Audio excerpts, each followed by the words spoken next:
Posibleng kasuhan ng plunder at graft ang mag-inang Senator Loren Legarda at Congressman Leandro Leviste. Kaugnayan sa bigong 10 bilyong pisong solar projects na ayon sa Ombudsman ay ghost electricity. Nasa frontline ng balitang yan si Mobile Journal, Arles de los Santos. Kung merong ghost flood control projects, meron din daw ghost electricity. Ayon yan sa Office of the Ombudsman. At yan ang ugat ng inihahanda nilang kasong plunder at graft laban sa mag-inang si Senator Loren Legarda at Congressman Leandro Leviste. Kasalukuyan daw itong isinasa ilalim sa preliminary investigation. Sa press conference ni Ombudsman Boying Remulla kanina, hindi raw kasi naibigay ng solar firms ni Leviste ang 10 bilyong pisong halaga ng renewable energy na nakasaad sa prangkisa nito.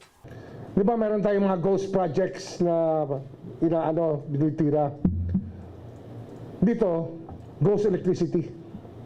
Pangako nila magpaproduce sila ng kuryente.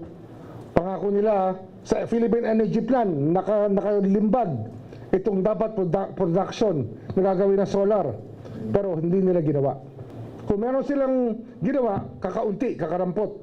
Hindi kagaya ng pinangako nila na gagawin nila. Bukod dyan, naniniwala si Remulla na tila nagkaroon ng monopolyo sa solar energy si Leviste at aabot daw sa 100 bilyong piso ang perwisyong dulot nito. Masusi namin pinag-aralan to kasi this is a very novel case. Hindi ito basta-bastang maiisip na dapat gawin. Pero pag pinag-aralan mo yung nangyari sa ating energy sector sa Pilipinas, talaga nag-suffer tayo sa ginawa nila.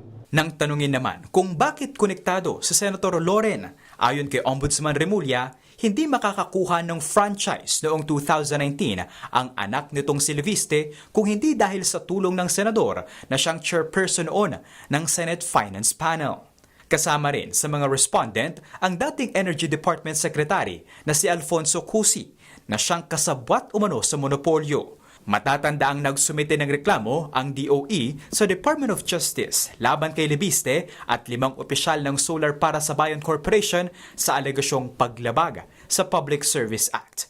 Sinusubukan pa ng News 5 na kuna ng pahayag si Senator Legarda at Congressman Leviste pero wala pa silang tugon. Pero ngayon pa lang, iginiit na ng Ombudsman na hindi ito pamumulitika.